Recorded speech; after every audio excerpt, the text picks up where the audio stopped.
Cincin berlian kelulusan Akademi Penipuan Top terbuka. Diambil dari sana, ada serangga sudah mati. Lalu celupkan ke dalam gelas kopi. Letakkan di atas meja dan mulai batuk. Manggil manajemen datang. Menghasut orang-orang di sekitar untuk mengeluh tentang restoran. Gambarlah mayat serangga dengan pena dan simpan sebagai bukti. Mulai membuat keributan dan ingin menelepon polisi. Yang jelas, dia berhasil menipu untuk dapatkan makanan gratis. Dia adalah master dalam industri penipuan. Tidak pernah mengeluarkan uang untuk soal makan. Dia menggunakan kartu kosong untuk memesan kamar presidensial bintang 5. Pergi ke resepsi. Manfaatkan transfer bank yang terlambat. Berhasil menipu resepsi. Dia membawa gadis itu ke toko pakaian. Penuh dengan pakaian mahal. Ambil sebanyak yang cewek bisa. Lalu masukkan satu item ke dalam tas customer. Saat tamu keluar, bel alarm berdering. Dua orang mengambil kesempatan untuk melarikan diri. Meskipun makan berkat penipuan, tapi sebenarnya dia tidak kekurangan uang. Dia cukup pandai menggambar. Begitu sering memalsukan lukisan terkenal. Bahkan para anggota dewan tidak dapat melihatnya. Dia menggunakan mulutnya. Menjual patung Chris the Redeemer tanpa pengawasan. Hasilkan banyak uang. Berbaring di tumpukan uang dan tidur nyenyak. Tapi tak disangka kali ini kudanya kehilangan kaki depannya. Ada masalah terjadi. Penjualan patung Yesus menyebabkan kegemparan di opini publik. Komisaris juga menemukan itu palsu. Mengirim orang untuk menghancurkan tempat dia. Lalu ambil semua barang di rumah. Anggota parlemen dan polisi bertempur di kedua sisi. Dia buru-buru mengemasi barang bawaannya dan bersiap untuk pergi. Dia meminjamkan teman satu mobil. Ketika baru masuk ke dalam mobil, sudah menabrak orang. Coba melihat yang dekat, orang ditabrak itu bukan orang asing, tapi kakak kandung dia. Polisi kota pemeriksaan. Usaha kakak ada masalah. Karena tidak punya izinnya. Jadi polisi akan ambil mobil jualan punya kakak. Jika tidak mau diambil oleh polisi, harus ada sesuatu untuk mereka. Jadi dia keluarkan duit yang dia dapat hari ini untuknya. Polisi melihat, ini mana cukup. Tidak ada pilihan lain. Dia hanya bisa keluarkan kotak kecil berisi kehidupan keluarga. Berikan penghasilan bulan ini kepada polisi. Ini membuat sang kakak sangat sedih. Tapi yang penting mobil untuk jualan makanan masih ada. Tetapi baru bisa tenangkan diri belum lama. Sampai malam ada dua polisi muncul. Tidak berkata apapun langsung tarik mobilnya. Sekarang dia baru sadar bahwa polisi yang tadi pagi adalah penipu. Sekarang dia hanya sendirian. Tidak punya uang, mobil juga hilang. Tidak ada jalan mundur baginya. Hanya bisa minta tolong ke adiknya. Pas banget adik lagi mau keluar. Dua saudara saling berpelukan. Kakak perempuan ini ingin meminjam uang dari adik untuk membeli mobil baru. Adik mengatakan bahwa dia belum tentu bisa tahan hidup. Mana ada duit untuk kakaknya beli mobil. Dua orang berpisah begitu saja. Saat dua orang pergi, adik ketemu sama satu polisi minta untuk cek mobilnya. Lihat situasinya akan segera terungkap.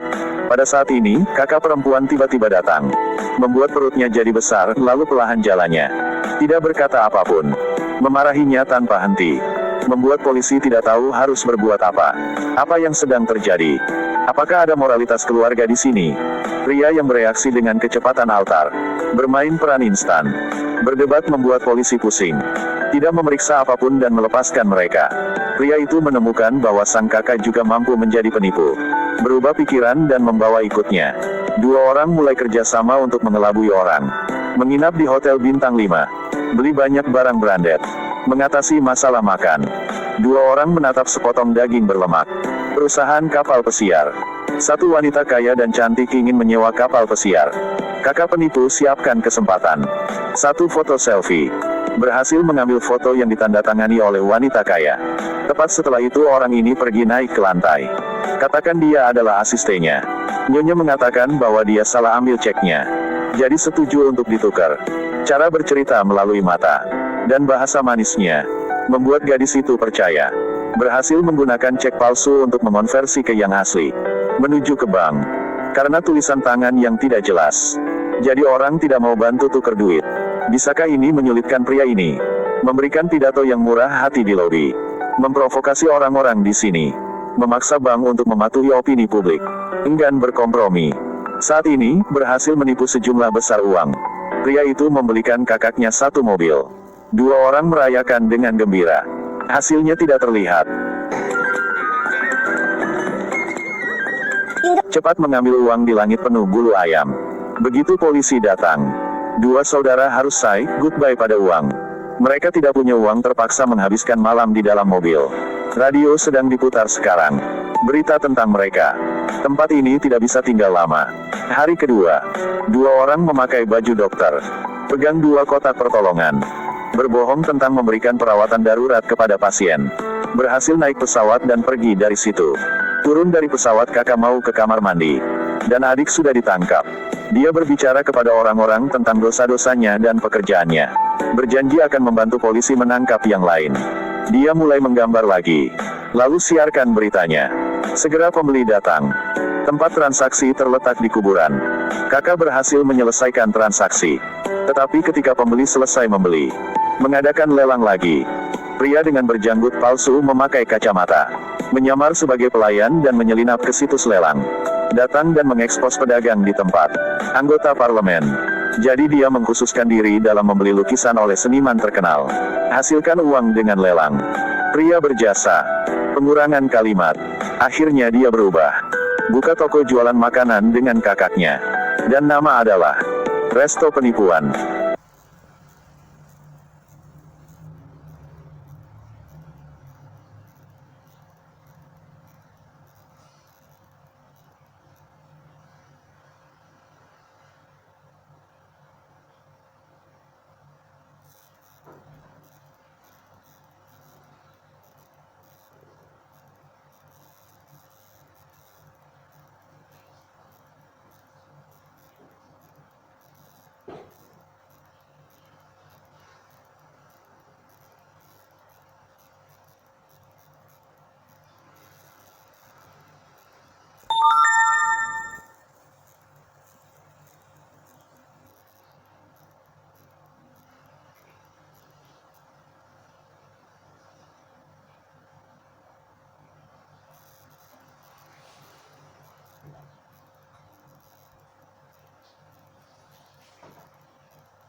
eh.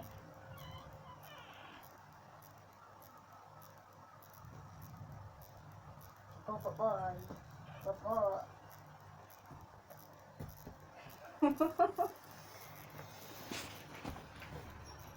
Popo.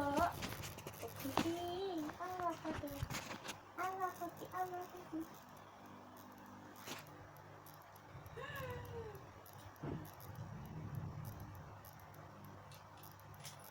Simpang ko na kawala ka nun.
Popo ya, Bah?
Turun.